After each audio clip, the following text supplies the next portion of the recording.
ইংরেজি শব্দভাণ্ডার বাড়ানোটা অনেক সময় বেশ কঠিন মনে হয়, তাই না? কিন্তু ভাবুন তো, যদি এমন একটা কৌশল জানা থাকতো যা দিয়ে হাজার হাজার শব্দ মুখস্থ না করেই শেখা যায়। হ্যাঁ, ঠিক এমনই একটা দারুণ পদ্ধতি নিয়ে আজকে আমরা কথা বলবো। আসলে ইংরেজি শেখার পথে সবচেয়ে বড় বাধাগুলোর একটা হলো এই শব্দভাণ্ডার। মনে হয় যেন শব্দের কোনো শেষ নেই, একটা একটা করে মুখস্থ করতে গেলে তো অবস্থা খারাপ। কিন্তু যদি এই পুরো প্রক্রিয়াটাকে অনেক সহজ করে ফেলার একটা উপায় থাকত। তো চলুন এক ঝলকে দেখে নিই আজকে আমরা কি কি বিষয় নিয়ে জানব। আমরা শুরু করব শব্দের ধাঁধা দিয়ে, তারপর দেখব এর সমাধান হিসেবে উপসর্গ কিভাবে কাজ করে, এরপরের কিছু দারুণ প্রয়োগ, ব্যবহারের সহজ নিয়মকানুন, আর শেষে নিজেরাই কিছু শব্দ তৈরির চেষ্টা করব। আচ্ছা, তাহলে শুরু করা যাক এক্কেবারে গোড়া থেকে, মানে সেই পরিচিত সমস্যাটা দিয়ে, শব্দের ধাঁধা।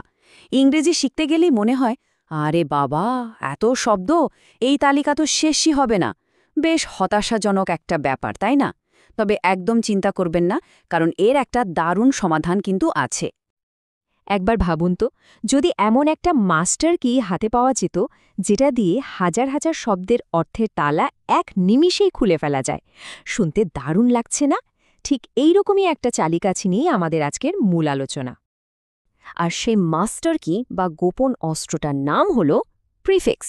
হ্যাঁ, বাংলায় যাকে আমরা বলি উপসর্গ। শব্দভাণ্ডার বাড়ানোর জন্য এটা যে কি পরিমাণ শক্তিশালী একটা টুল তা আমরা একটু পরে দেখব। চলুন তাহলে জেনে নিই এটা ঠিক কিভাবে কাজ করে। ব্যাপারটা আসলে খুবই সহজ। উপসর্গ বা প্রিফিক্স হল কয়েকটা অক্ষরের একটা ছোট্ট দল, যা একটা মূল শব্দের ঠিক আগে বসে। আর যেই না বসল, অমনি শব্দটার অর্থই বদলে গেল। মানে একটা পরিচিত শব্দ থেকেই তৈরি হয়ে গেল একদম নতুন একটা শব্দ। এটাকে অনেকটা লেগো ব্লকের মতো করে ভাবা যেতে পারে। একটা মূল শব্দ হলো একটা ব্লক, আর প্রিফিক্স হলো আরেকটা ব্লক। দুটোকে জুড়ে দিলেই ব্যাস তৈরি হয়ে গেল নতুন অর্থসহ একদম নতুন একটা কিছু। তো তত্ত্বকথা তো অনেক হলো, এবার আসল মজা। চলুন হাতে কলমে কয়েকটা উদাহরণ দিয়ে দেখি এই প্রিফিক্সগুলো আসলে কতটা শক্তিশালী আর কিভাবে একটা শব্দের মানে আমূল বদলে দিতে পারে। এই উদাহরণটা দেখুন, কি চমৎকার। হ্যাপি মানে তো আমরা সবাই জানি খুশি। এর আগে শুধু আন বসিয়ে দিলাম আর শব্দটা হয়ে গেল আনহ্যাপি, মানে অখুশি। পুরো অর্থটাই উল্টো হয়ে গেল। ঠিক একইভাবে অ্যাগ্রি বা রাজি হওয়ার আগে ডিস বসিয়ে দিলে হয়ে যায় ডিসঅ্যাগ্রি, মানে অসম্মত হওয়া। দারুণ না ব্যাপারটা? কিছু প্রিফিক্স আবার সময় নিয়ে কথা বলে, যেমন রি। এই প্রিফিক্সটার মানে হল আবার। ধরুন কিছু একটা লিখলেন, পছন্দ হলো না, কি করবেন? রিরাইট করবেন, মানে আবার লিখবেন। আরেকটা দেখুন, প্রি। এর মানে হল আগে, যেমন কেক বানানোর আগে ওভেন প্রিহিট করতে হয়, মানে রান্নার শুরুর আগেই গরম করে নিতে হয়। আবার কিছু প্রিফিক্স আছে যার নেতিবাচক বা ভুল কিছু বোঝায়, যেমন মিস। আন্ডারস্ট্যান্ড মানে বোঝা, আর মিসআন্ডারস্ট্যান্ড মানে ঠিক ধরেছেন, ভুল বোঝা। আরেকটা খুব পরিচিত প্রিফিক্স হল ইম। পসিবল মানে সম্ভব, আর তার আগে ইম যোগ করলেই হয়ে গেল ইম্পসিবল, অসম্ভব। প্রিফিক্স দিয়ে কিন্তু পরিমাণও বোঝানো যায়, কম বা বেশি। যেমন ওভার মানে হল প্রয়োজনের চেয়ে বেশি, যেমনটা আমরা মাঝে মাঝে করে ফেলি। ওভারইট মানে অতিরিক্ত খেয়ে ফেলা। আর এর ঠিক উল্টোটা হল আন্ডার, যেমন আন্ডার এস্টিমেট করা, মানে কাউকে তার যোগ্যতার চেয়ে কম ভাবা। এত সব উদাহরণ দেখে হয়তো মনে হতে পারে, বাপ রে, এর নিয়মকানুন না জানি কত কঠিন।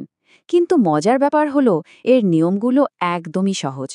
এই শক্তিশালী বিল্ডিং ব্লকগুলো ব্যবহার করার জন্য শুধু কয়েকটা সাধারণ ব্যাপার মাথায় রাখলেই হবে। নিয়মগুলো কি কি? ১. প্রিফিক্স সবসময় মূল শব্দের আগে বসবে। ২. এতে মূল শব্দের বানানের সাধারণত কোনো পরিবর্তন হয় না। আর ৩. এটাই সবচেয়ে জরুরি, প্রিফিক্সটার অর্থ জানা থাকলে নতুন শব্দটার মানে কি তা সহজেই ধরে ফেলা যায়। দেখুন কতটা সহজ।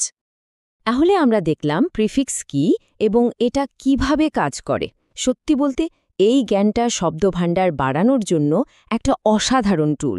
এখন থেকে যখনই কোনো ইংরেজি লেখা পড়বেন বা কিছু শুনবেন, শব্দগুলোর শুরুর দিকে একটু খেয়াল করলেই দেখবেন, আরে পরিচিত কত প্রিফিক্স খুঁজে পাওয়া যাচ্ছে, আর তাতে শব্দটা বোঝাও কত সহজ হয়ে যাচ্ছে।